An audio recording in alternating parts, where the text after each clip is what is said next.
Hey, yo, what's good, everybody? Welcome to Come On Ref. I'm your host, Aidan. This is my boy Chadwick. Chadwick, say what's up to the people, man. What's going on, everybody? Welcome back. Welcome back. Hey, we got a great show for y'all today. We're going to keep it pretty simple, man. Obviously, we had the combine. We're going to talk about that. But first, we're going to talk about some off the field issues with some different players. Starting with John Morant. Um, Obviously, he's had a couple things happen in the past. The most recent one was the Instagram Live with the gun. Chad, how do you feel about that, man? I don't know, man. We talked about it before the show, man. I don't want to disparage John Morant or anyone for that matter. Right. Um, I feel like it's pretty obvious he's headed down the wrong path pretty quickly here. No doubt. I just looking through the timeline, of his last. I mean, it hasn't even been a full year, man. I mean, starting in July of 22. I mean, where we, I, he, threatened the head of security at a mall in Memphis over, it sounded like his mom had a disagreement with an employee in the finish line there. Uh, who knows what that was about or how that started, but it obviously ended pretty badly.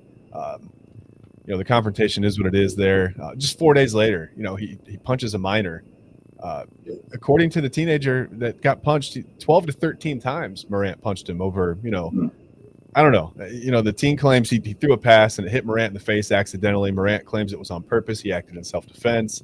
Um, either way, man, I know it's his property, but punching a minor 12 to 13 times isn't a great look.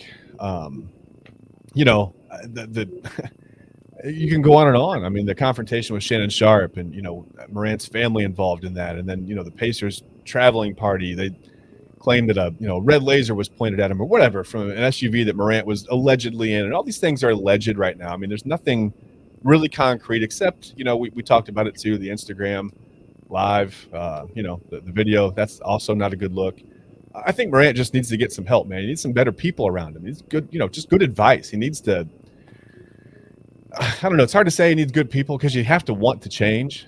That's the first thing. He needs to want to make that change, and then he needs the people around him that can kind of help to facilitate that. But yeah, I mean, if he keeps heading down this path, I see no other ending than something bad. That's where he's headed right now. Yeah, no doubt, man. It's just unfortunate because Yeah. the way he's acting right now is I can't say it's somebody that he's not because maybe that's who he is, and that's just something he has to work on, right? But Yeah.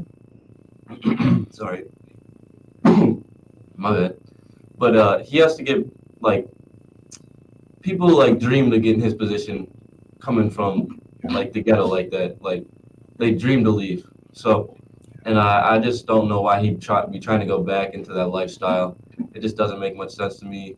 Um, Man, yeah, like you said, I just want to get some help. I just want him to realize what he has. He's got a family that he's taking care of. He's got a daughter.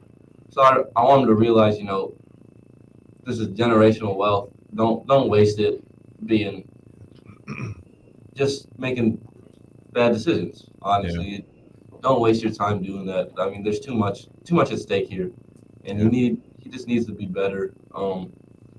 Obviously, Shams just reported that uh, there could be a longer leave of absence from the team. I get they're not calling it a suspension yet or anything, but there's obviously multiple things that can go into this from the league. If this is all allegedly or a lot of ifs right now, but Yep. if he took the gun from Memphis to Denver, that means the gun was on the team plane, so that's a minimum 50-game suspension, Yeah. and then you're taking a gun over state borders. That gets into the law. So now you're talking about different things, and you just want them to act right. And obviously, they talked about a report of Steven Adams having a team meeting right before this happened. That Yeah. was pretty much directed at John Morant, saying, "Hey, we're not that good on the road. We're superb at home, but like, hey, y'all, get your stuff together on the road. Stop going out as much. Focus on the games." And Yeah. the night after, John Morant's out flashing a gun on his Instagram live story with his shirt off. I you know, Yeah. I feel like Less Stephen than Adams. 24 hours later, too. I feel like Stephen Adams is a good guy to listen to, and if you're not going to listen to him, maybe you hate to say like he needs something like that because nobody needs something like this. You'd rather have him learn from smart things, but Yeah. maybe this is what like hey wakes him up to wakes him up to like, hey, hey, I don't need to be doing all this. Let me chill out. Let me just Yeah. sit back and be at home. So we'll see what happens, man. I know you have some other players off the field issues you want to talk about too, other than Yeah. John Wayne. Yeah, it just seems like that's what we're talking about right now, and it's affecting guys in a big way. And I don't know how this is going to affect the next guy, but Jalen Carter from Georgia. We found out obviously some more information regarding the tragic crash. I mean, obviously that killed two people that were a part of that organization. I don't want to, again, I don't want to disparage anyone. I'm not, I don't want to say anything about anyone's character. I was young once, I haven't always made the best decisions. I mean, it's not easy. I can't imagine how much more exponentially difficult it is when you've got the eyes of the world on you. I mean, now with all the social media, I mean, everybody literally sees every move that you make in real time. And sometimes, guys like John Moran, I mean, that's on him. I mean, he put that out there for the world to see. So it is what it is there. But yeah, Jalen Carter with, the racing thing. I mean, that's obviously going to come up. It did come up at the scouting combine, I'm sure, in his interviews. It's going to continue to be a factor. I don't know how much it's going to affect his draft status. I don't know. The NFL's hit or miss when it comes to things like that. It's not, as serious as some of the things that John Morant has gotten into, but it also did result in, the deaths of two people, unfortunately. So I think that obviously carries some weight. I mean, thoughts and prayers to their families. I mean, we don't want to, slight them in any way. But I also don't want to focus on that. I mean, we're really talking about the athletes, and I don't know. I just don't know how that's going to affect Carter. The off the field decisions obviously are going to be huge. Maturity is going to come into question. Whether you see him really slide or not, I don't know. I mean, how do you? I mean, he had a great combine, physically speaking. I mean, he performed well.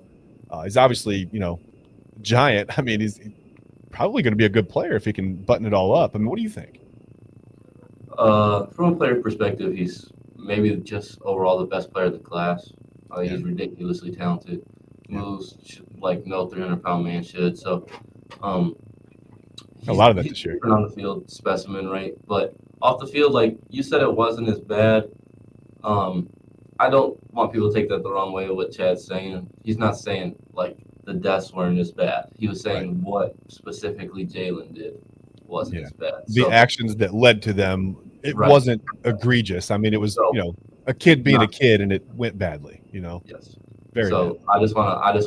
I want to clarify that for you, so they don't get on your neck about stuff. Yeah, thank you. That's again, I'm not trying to slight anyone. I'm just, the intent was, not the same as what maybe what John Morant's going through right now. Yeah, Jalen's not facing suspension and all that type of stuff. Yeah. So, but I get being a kid, but as a kid, you're told, don't be racing in the street, don't drink and drive, right? Yeah. And I know people do it routinely in this country, and over again, you get shown why you shouldn't. I've lost a few friends to that, like drunk driving and things like that. So, I hate it personally. I think it's some of the worst things you can do. And I know you're young and you're gonna make mistakes, but there's so many other ways to get around. Yeah. There's Uber. I mean, it's the team. If you really had to call somebody, they could get somebody to you at Georgia. I promise you, Kirby Smart would have come. He would have been out there to pick him up if he would have called Kirby Smart. I promise you. Yeah. So it's just it's disturbing a little bit because it makes you question what his character is and like just his decision making as a young man, right? Because he's about to be in a league where in the summers you take care of yourself. There's no off-season program. You do your own thing until OTAs. And he's going to be handed millions of dollars, by the way. Yeah. So you have to think about that. So could I see him slide and Will Anderson have a better chance of going ahead of him? They were pretty close neck and neck, I would say. Yeah. With the off-the-field stuff, I would say Will Anderson has a neck up now. So there were plenty of defensive linemen that looked great in the combine. I mean, plenty of guys. So, those two were, guaranteed top 5 picks. Yeah. So we'll see what happens now, but I just, hope he gets his stuff together and hope he has a great career because I'm all about, my people getting their money. So I'd love to see that. Now, there's another player that this happened with on a much smaller scale. It seemed like a really big mistake.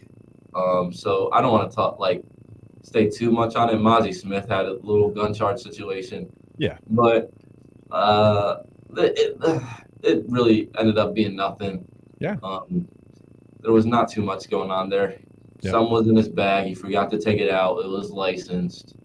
So, what do you think about that one, Jed? Honest mistake. I feel like it basically comes down to it's like a non-office version of a clerical error, right?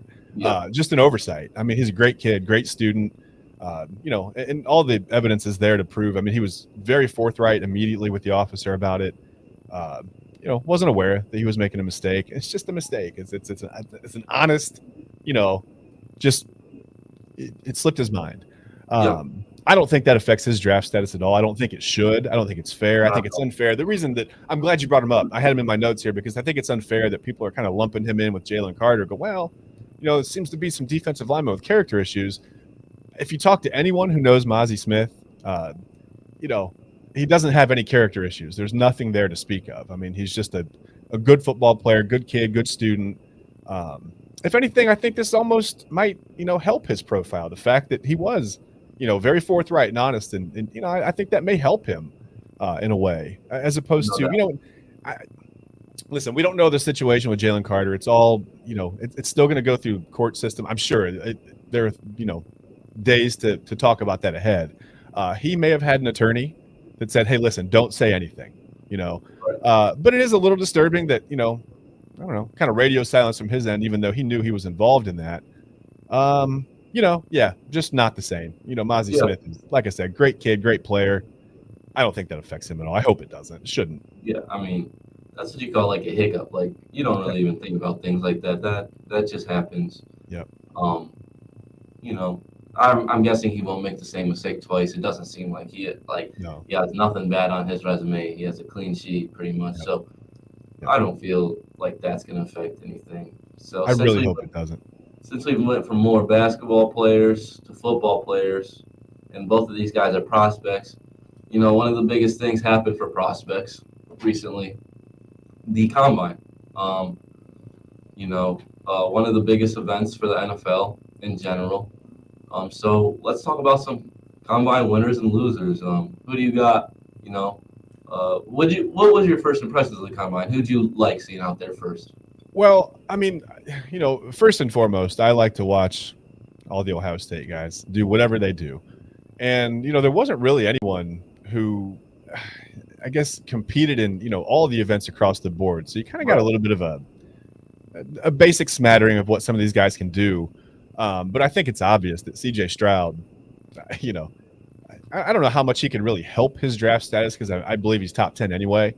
Yeah, But man, if there's somebody in the top 3 or 4 that was considering, maybe Will Levis or Anthony Richardson over Stroud, I would think that throwing session at the combine would have maybe pushed Stroud over the edge for them. I mean, that was maybe as good of a throwing session as I've ever seen. Yeah. I'm clearly not a draft analyst. I don't watch every throwing session every year. I'm not there in person, but wow, I mean, he looked really, really good, yeah. really good as far as quarterbacks go. CJ is just the best passer in the draft naturally. Yeah. I don't think it's that close. Right. I'm gonna do a write up on why I think he is truly QB1. I Yeah. think it's not that close. It didn't hurt him throwing to this guy either. No, I mean, and every throw was on the money pretty much. He underthrew one deep ball, and then he threw a ball farther than Anthony Richardson did, like 67 yards or something like that. Yeah.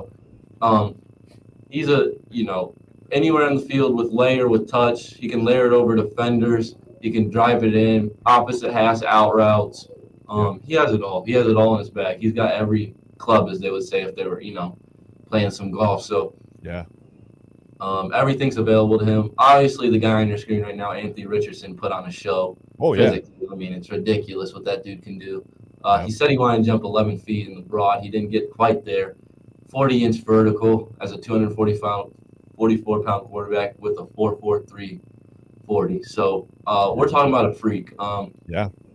Now, I do think not Levis. I do think some GMs still will take Richardson over Stroud.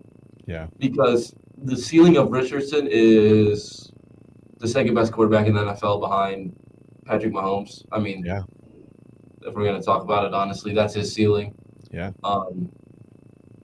He's just a special type of athlete. So I could Yes. see he has to come along as a passer with accuracy issues and stuff like that. But Yes. just physically, the arm, the mobility, and I think obviously guys that run, and obviously I'm gonna put it, just state what it is. Black quarterbacks get a rap of, hey, they can't read defenses, or but they read defenses, or they don't pick up the playbook well, or whatever. Which is absurd. Yeah. Come on. Richardson, they said in meetings he was really good and he knew his stuff. So mentally, I think he'll be fine. There's just some mechanical stuff. He's got to get more fluid, and that Yeah. comes with time. I think if you're a team that can maybe like a Panthers trade up, you sign like a Jacoby Brissett, and you go on the Mahomes plan to sit him for a year and have him ready for next year. I think he could go higher because he could come out and torch the league.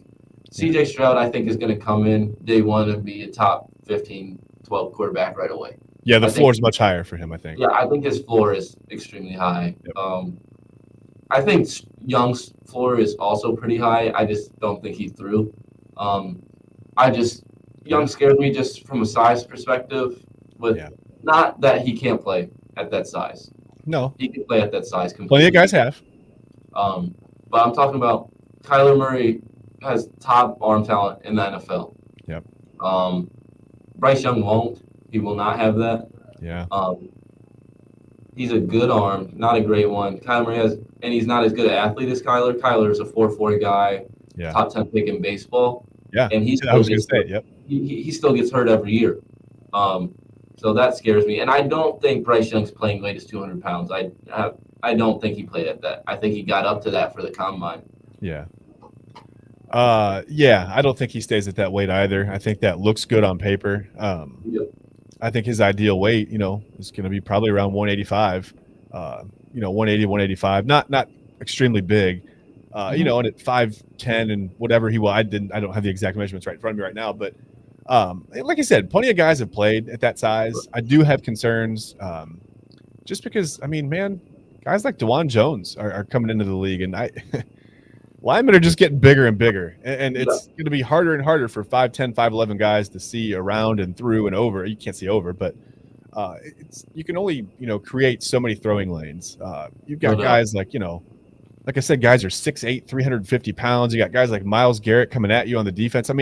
There's just a lot going on in a very limited amount of time for these guys to really be able to get out of the pocket and create throwing lanes, and hope receivers can pop open. And it's not an easy league to get open in.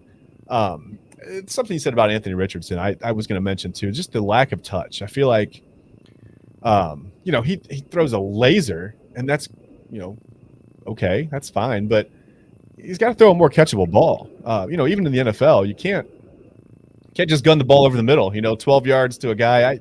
You've got to have some touch there. You've got to be able to throw, over that second level and in front of a safety.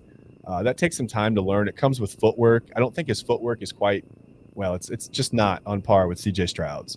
The same thing with Will Levis. I think Will Levis has some placement issues, accuracy issues on certain throws. Levis has a big arm. He's a good athlete, probably Josh Allen type. Maybe you think about that when you think about Levis. He's a big guy, move a little bit. But on the precision throws, I just feel like he's a little all over the place. He's very erratic on those throws. And in the NFL, that doesn't really, cut it. The potential is there. One thing I wanted to say on Levis, I've been going back and forth on this, man. There's a few points I want to make about Will Levis. I don't know if you've heard any of this, but the first point, a guy puts mayo in his coffee, okay? No, I was reading into that. Eats his bananas without peeling them, right? Okay, that's weird. Okay, but now he said the mayo thing was more of a joke. Okay, it may be a joke. It may be a joke, but this is the word. Listen, it doesn't matter. This is the perception now. This is what NFL GMs are looking at, right? Yeah. It doesn't even matter what the reality of the situation is. It's also rumored that he's so deathly afraid of milk that he'll scream at the sight of it. maybe that's just the kind of personality you want to lead your team. I mean, maybe that's the guy that pops out and wins, 2 or 3 Super Bowls because he doesn't appear to care what anyone thinks of him. You know what I mean? No. I don't know. We'll see. Levis is going to end up being one of my biggest losers in this, in the combine. Okay. For multiple reasons. He proved like he's a decent athlete. Yeah. He's not a Richardson athlete. No. He's got a good arm. He's not as accurate as Stroud, and it's not as strong as Stroud and him are probably on par accuracy wise. Yeah. And not accuracy, sorry, arm strength wise. And Richardson has a stronger arm than he does. Yeah. And Will Levis had more turnovers than anybody else. Simply as that, I think he has the worst pocket awareness of all of them. He doesn't feel pressure. So I think he's one of my biggest losers. We'll get into some more in a little bit, but he's first and foremost my biggest loser. Yeah, let's transition into more of that. Well, yeah, and while we're talking about quarterbacks, I was going to say I've got kind of it's a weird dichotomy. One of my biggest draft winners is Anthony Richardson because I think he made himself some money. But then on the other side of that, my one of my biggest losers is the team that drafts Anthony Richardson because I just don't know that he's going to develop at the rate that he's going to need to develop at to really be successful and to warrant, what he's probably going to be, which is a top 10 to 12 pick. I hope I'm wrong. Listen, I really do. I agree, but also Daniel Jones just threw 15 touchdowns in the NFL is going to get paid more per year than Mahomes for the next 2 years. So that's why Richardson's the winner, but the team that drafts him is the loser, I think. And I don't know because betting on that upside, like that upside is ridiculous. It is. And if you miss on that, you miss on that. Yeah. But I just can't bet on Will Levis. No. There's just no chance for me. No, I'd take Richardson long before I would take Bryce Young and One of my biggest losers is a receiver that was in competition for receiver one, Jordan Addison. He kind of proved he was just a good slot guy. He was really good at Pitt as a slot guy, and then he went to USC and tried to play more outside. Didn't really go that well. He got marked as this deep threat by some people, but I don't know if they really watch the tape. He wins a lot with his routes and his footwork off releases and things like that. But then he also weighed in under 175 pounds at 5'11", and then ran 4.49, which obviously is faster than I could ever run, right? Yeah. But is not super elite for a guy that is that small. You want a guy in the low 4.4s to 4.3s if he was that size, but I think Tyreek Hill. Yeah, I think he'll still be a good receiver in the NFL, like from the slot position. I just think that more solidified JSN, who's my first winner I'll talk about as receiver one in this class. If they're both slot guys, the best slot guy is JSN, no doubt about it. Yeah. Bigger. He might be slower in the 40. I've seen him get hawked a good amount in some foot races. Yeah. But his change of direction obviously is elite. His shuttle time was elite. Yeah. His three-cone time. Yeah. He runs really good routes. He knows how to get open. He usually breaks the first tackle. That's why he's in a lot of foot races, though, is because he breaks the first tackle. Yeah. I think he's just a chain mover, as some would say. He's going to rack up first downs for you. I don't know if he's a top tier receiver in the NFL. I don't think so. There's some physical traits that he doesn't have. For sure. Size or just flat out speed. Yeah. That the best do. But I think could be a top 20 guy easy. I think he's maybe a supercharged-ish Jarvis Landry or Amon-Ra St. Brown that you see right now for the Detroit Lions. Really good player. Yeah. First down machine, like I said. So he's my biggest winner because he, showed why he's such a good slot receiver. Change of direction. And he came in at 190 pounds. That's pretty good. Yeah. Yeah. He was so fluid and so crisp in his routes. And I mean, we knew that. I mean, as Ohio State fans, we hadn't seen him all year, but we knew what he was capable of doing. But man, he just looked so good, and his hands were so soft. That's what I was so impressed with him. just not only the ability to move, which obviously, like you said in the drills, he proved, Right. but the ability to also catch the ball and just look so smooth doing it. He was obviously a winner. I mean, man, I can't help it. I've got winners all across the board for Ohio State. I mean, I've got basically every offensive lineman that was there. Yep. I think helped to solidify their position in the draft. I don't think DeJuan Jones did anything to hurt himself. He was the biggest player at the combine across the board. I mean, 6'8" and a quarter, 374 pounds or whatever it was. Hands are huge, arms, a giant wingspan. I mean, he's a monster. And Paris Johnson, I think he did himself a lot of favors. And I don't think it hurts that Johnson is so versatile. It's a guy who's played at guard, he's played at tackle. He said it himself. He's willing to play center if that's what it takes to get on the field. He's willing to do whatever. And I think he could do it. He didn't do that at Ohio State, but I think he could. And even Luke Whippler, I think Whippler, I think he really did himself some favors in this draft. He didn't pop off the board. Ran a 5.1 4.40. It's pretty good for a guy his size. 29 reps on the bench. I don't know how much you look at the vertical for offensive linemen, but it does show his athleticism and his ability to move a little bit. And I don't think it hurts him at all that he kind of came on at the end of the year. I mean, he manhandled Jalen Carter, in the Peach Bowl. So I think those two things kind of work together to help him, his Peach Bowl and the combine for sure. The entire Ohio State offensive line that showed up there, I think, helped themselves. I for sure think Paris is a purebred left tackle in the NFL. Yeah. He's just that, 6'6", 315, 36-inch arms, and then still was able to do 29 bench press reps. Also, I think he was the most fluid on field workout guy for the tackles. His feet. He was fantastic. DeJuan was solid. Obviously, he's going to be a mauler in the run game. Have questions about his get out in pass pro against dudes that have great get offs.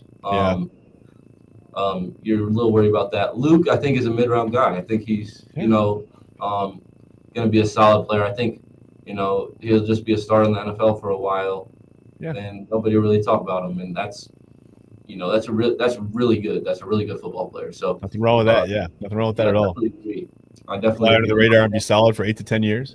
Yeah, for sure. My next winner is I'm going more Browns based for draft purposes. Yeah. Jardavius Martin from Illinois, safety, 4.46, 44-inch vertical, showed, he was great on tape. They had a really good team. He's an older guy, he's 23, I believe, on a pretty good Illinois team that had a good defense. He showed he can go sideline to sideline with that type of speed. I got to watch more film on him to see how his hips are, how he plays in the box, etc. But I think he moved himself up from a day 3 pick to maybe a day 2, or early day 3 pick, 4th round, 3rd round type guy.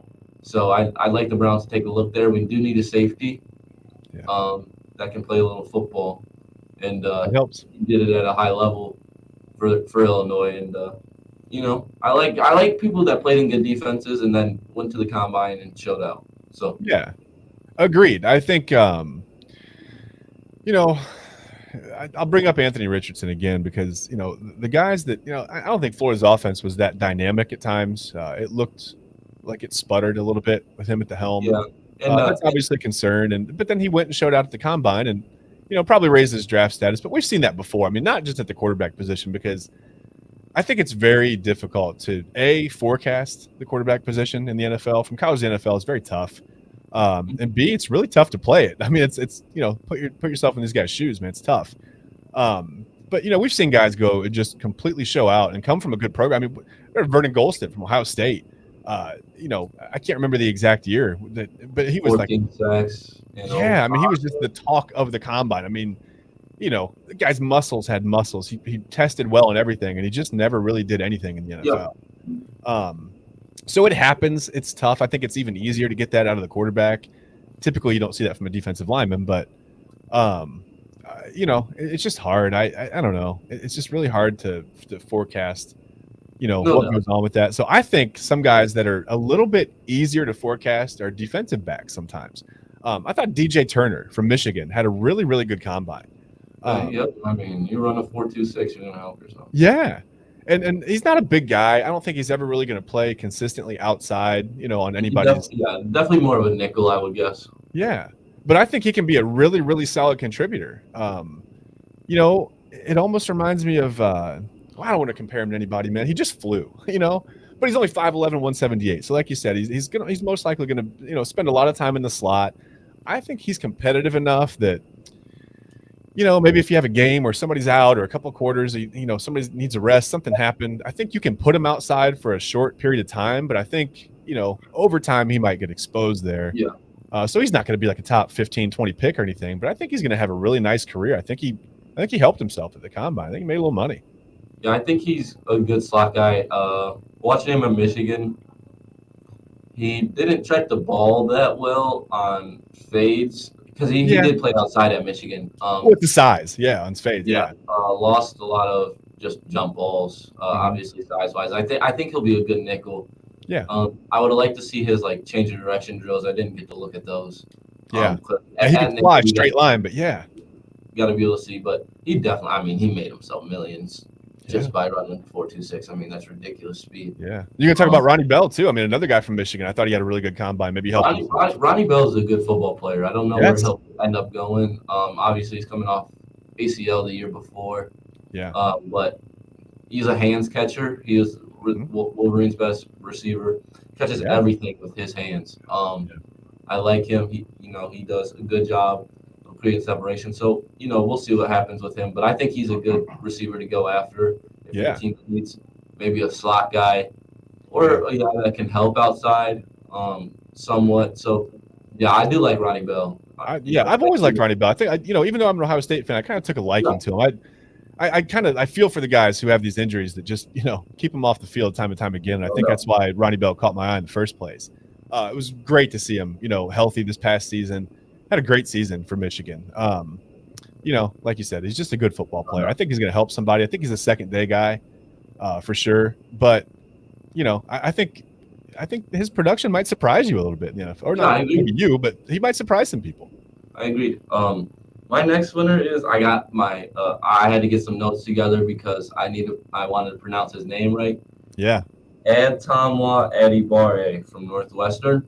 Okay. 6'1", 282 pounds, 4'49", 37.5-inch vertical, over 10 foot broad. So he really I think with this performance, he worked himself out of possibly being drafted by the Browns. He played some 3-tech, which is good for him. Then he's just a good football player. I think he could either play defensive tackle or defensive end for us at his size. His burst is unbelievable. He ran a 1.61 10-yard splits, which is really, really good. So that's the most important thing with defensive line, how they get off and how quick they are in a 10-yard burst, right? So he can play anywhere on the defensive line. I don't know about obviously nose or anything. He's not a Vita Vea, obviously, but he's a really good football player and probably worked himself out of being drafted by the Browns. I think he'll end up being a first rounder, but he helped himself a bunch, made himself a bunch of money with that performance. I mean, 282 pounds running sub 4.5 is ridiculous. Yeah. And he had a really good game against Ohio State in the hurricane that they played in. So. Yeah, truly. And I think I'm going to go with maybe I hate to say the word loser, but I mean, let's be honest. He didn't work out that well. Didn't really do a lot for himself. I gave Michigan credit. And since we're going with the all name team, I figured I would give this a shot. Olusegun Oluwatimi. Okay. Oh, the center, yeah. Didn't you think he would, I don't know. I mean, he looked so good at Michigan. Maybe it's just a part of being that cohesive unit, that offensive line that they had. Yeah, he was. I expected him to look a little better. Yeah, and I agree. He was really good at Michigan. He was good at Virginia also. I believe that's where he was before. Maybe he's just not a combine guy. Maybe that happens to some guys. Yeah, but definitely did not perform well. No, and truth be told, I'd rather have an on the field guy. I don't care if you look good in practice. I'd rather I want to win games. And if you're that guy that goes out and you're a gamer, I don't know who knows if the scouting combine really hurts him. I mean, I think people put a lot of stock into these numbers, and maybe too much. Yeah, too much. So I think. That's how Trayvon Walker went 1 last year. I mean, let's be honest about it. Yeah. Yeah. For me, I think you got to have a guy, who passes the eye test, and maybe that's over with Timmy. I don't know. I mean, he looked pretty good. I thought he was a great blocker. I just didn't expect the numbers. Tape doesn't lie. Right. Tape doesn't lie. My next winner, I got more winners than losers. I didn't want to be a Debbie Downer today. Right. Dorian Thompson-Robinson from UCLA, the quarterback. Obviously, he was throwing with C.J. Stroud and Anthony Richardson. Ran a 4.5. Super athletic. I think he measured about 6 foot, 205. So on the smaller side, but I think he got himself into the mid rounds because he also threw it really well. I mean, he was pretty good. He had good zip. He looked pretty clean with his mechanics. Yeah. I thought, and he was a good player at UCLA, a playmaker, get outside the pocket guy. So I thought he had a really good combine and a really good showing. So we'll see what happens with him. Yeah, it's funny how we don't sometimes hear about the guys on the West Coast as much. Being here, obviously we're in Cleveland. We just don't hear that much about the West Coast, the Pac-12, and obviously it's important, to people out west. But it looks like it's on the brink of dissolving now. So I mean, you hate to see that. I mean, just that's another topic for another show. But yeah, I don't know. I tried to keep my winners and losers real simple because I didn't really want to pick on anybody. But yeah, I don't know. I just thought it was a little frustrating for me with the Ohio State guys because it seemed like nobody competed in everything across the board, right? Like I kind of wanted to see how Jalen Hyatt rather would compare with Jackson Smith and Jigba in certain things. Yeah, he did get a tweak. That's why he didn't compete. I'll say that he had to tweak. So right. It's just like it's hard. There were certain guys I wanted to compare, just personally. Nothing. I'm not going to hold it against them or anything, but I wanted to see certain guys go at each other in certain measurables or whatever, because like NFL GMs, I probably put too much stock in these numbers too, and I just want to compare my guy with theirs. For sure. You always end up doing that. I mean, it's just a fan in you, Yeah. You want to root for your guy if you like a guy. Like, I'm a big C.J. Stroud fan. I just thought, like, he went through more than any quarterback at Ohio State had to. Personally, he had to deal with more scrutiny than any other quarterback here while throwing it better than any quarterback over here. So I thought that was a lot. But, yeah, you get your biases, but, I would rather put my biases out there and let them know that I have them out there. Yeah. And then go from there than not say anything and then just make it obvious to everybody that I'm just talking from a bias standpoint. So I try to keep it down as much as possible, but it happens. Yeah. Go ahead. No, go ahead. I was going to say my last one is this guy named Blake Freeland, tackle from BYU, ran sub 5 as a tackle. Big guy with 37-inch vertical. As you know, we got some questions about our tackle situation on the Browns. A little bit. I would not be extremely shocked to see if we went there in one of the, third, fourth round. Yeah. Because let's put it frankly as we can, just Jedward Grills just hasn't cut it. I mean, he's just not been good enough. Yeah, all of a sudden you need some emergency depth behind him in case he's, unable to play. So he jumped off the board athletically, and we'll see with him. But I have questions about BYU guys and the competition they play sometimes. But they did play a really tough schedule this year. Played Baylor, Oregon. So they fought. So I like their schedule this year, and they also played against Notre Dame, I believe. So they played some good competition. He played against Isaiah Foskey, obviously from Notre Dame, who's going to be first or second round pick, I would guess. So the schedule's a legitimate concern, but like you said, he put up some numbers against some pretty good teams too. So I don't know, good mid round guy. The Browns just have so many holes to fill, and not many picks to do it with right now. Need free agency to work for us this year. Yeah. It always. I always get super excited for the combine and then realize, we got a couple more months to the draft. Right. I sit there, all day, watch the combine every day. Yep. It's just a fun thing to do. See people run really fast, jump really high. Yeah. Why would you not want to do that? And not just run really fast, but run really fast at like sizes that we could never even imagine. So run really fast with purpose, right? Yeah. So it's always awesome, man. And doing the show with you, Chad, is awesome. Always, man. But this has been Come On Ref, everybody. Thank you for watching. Subscribe, comment, share. And I've been Aidan, Chadwick. I'm Chad. Have a great week, guys. Have a great week, everybody. See you on the next one.